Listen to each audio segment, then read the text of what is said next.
stop on by, hop a carpet and fly to another Arabian night.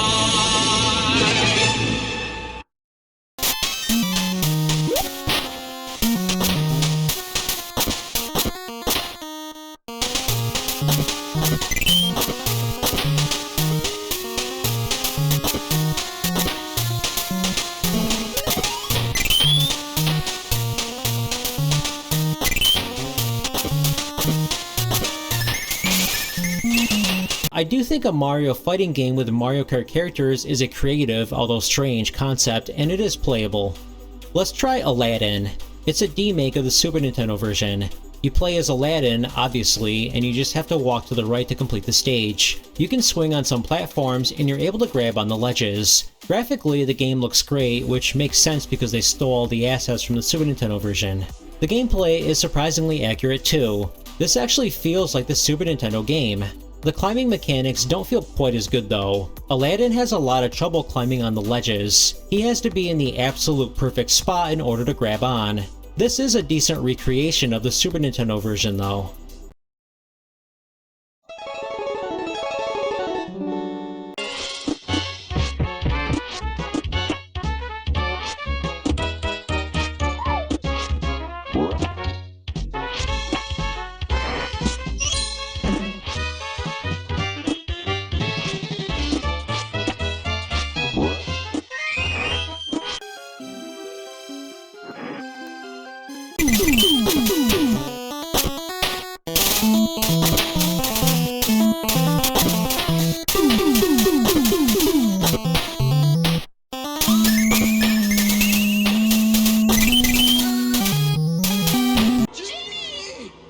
Giant bird?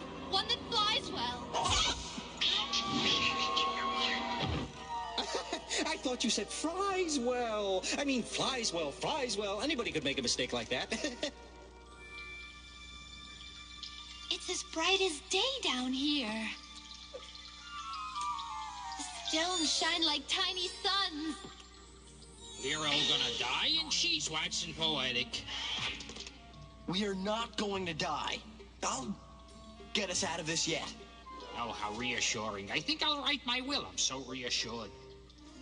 Getting the same experience as the Genesis version. The NES got the worst treatment. Both Aladdin and Lion King were handled by different developers than their Genesis counterparts. This version of Aladdin was very butchered. The game is zoomed out and the sprites are so small. This is because they copied and pasted the graphics from the Game Boy version. They couldn't take the time to draw larger graphics? In general, the graphics have very little color, they just use the same 4 or 5 shades throughout the entire stage. That's appropriate considering these are the Game Boy graphics. The jumping has no acceleration. You move up and down at a fixed speed, almost like you're playing Action 52. The music is the same for most of the stages.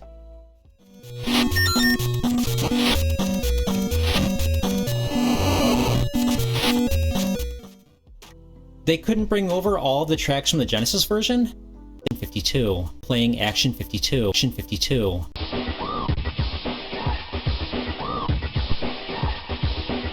Ugh, man, these games, I tell you, that one's alright though. Decide to get serious. There's only one place to come. The games of Super Nintendo. In 1993, the North American console wars were in full swing. With the Super Nintendo and Sega Genesis, up is Micro Machines. Micro Machines is probably the most well-known game from Camerica, thanks to the popularity of the toys. You can't attack and die in one hit. That's all. Future projects. Their next game was Ghost Hunters. It's a platformer where you have to navigate through a non-linear map. You have a gun, but can only shoot by moving the crosshair around the map.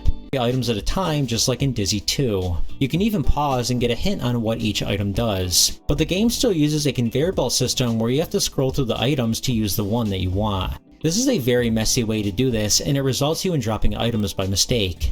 This game does have a lot of variety though. In one part, you're solving a sliding puzzle. There's a mini game where you're riding a train and you must select the right route to go or else you lose life. Besides, thankfully, the Jungle Book didn't receive the same bad treatment. The NES version is actually a pretty good recreation of the Genesis one, although that one is still better.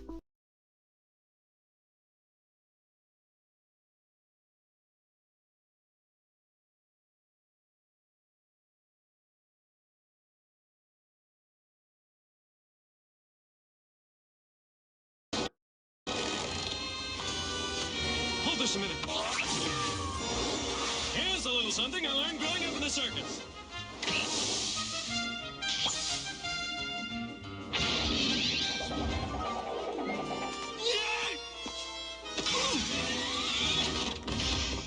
High school wrestling champ, right? Look, I checked his eyes out, but hey, no eyes. Still throwing your weight around? I've returned to take back control of you and the kingdom. Beloved Disney classics, the rags to riches tale of Aladdin remains a favorite among animation fans of all ages. The music is on point, Jafar has the best evil facial hair ever to grace the big screen, and there's a genie. What's not to love here? I'm Leo Camacho with Channel Fred, Disney's Aladdin. Let's get started. And sometime in the 18th century, as part of a book filled with other famous Middle Eastern folklore called The Book of 1001 Nights. Evil head? But I thought... You listen to the head. Never listen to the head. Then who should I believe? The head must be stopped before it's too late. Genie, stop! What?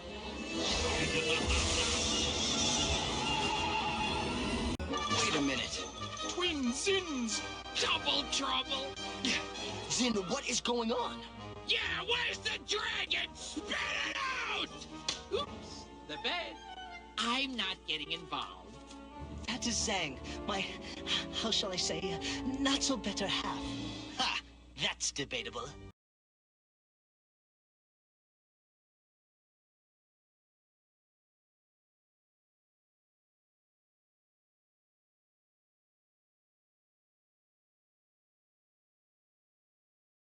The stages are out of order though. For some reason when beating stage 1, it brings you to stage 7.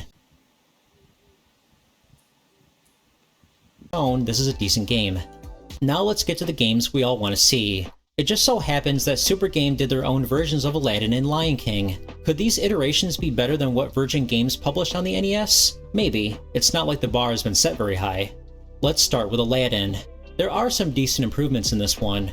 The graphics are better and not so zoomed out like the other one. There's still no acceleration in the jumping though. There's also more variety in the music.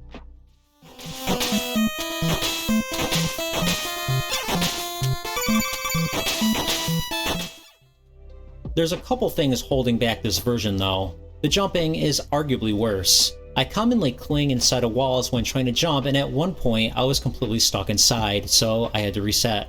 The biggest flaw though is the fact that there's only 4 levels total. Seriously? What happened?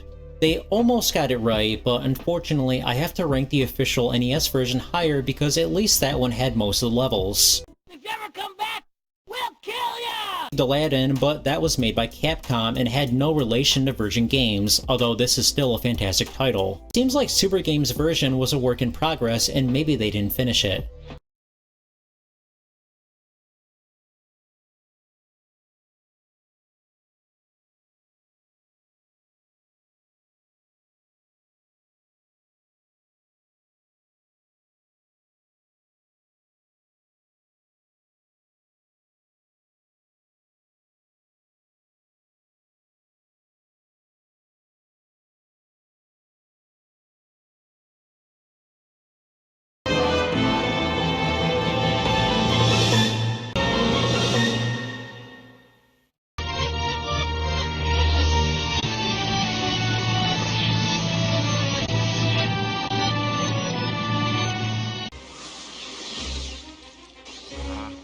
I don't mean to spoil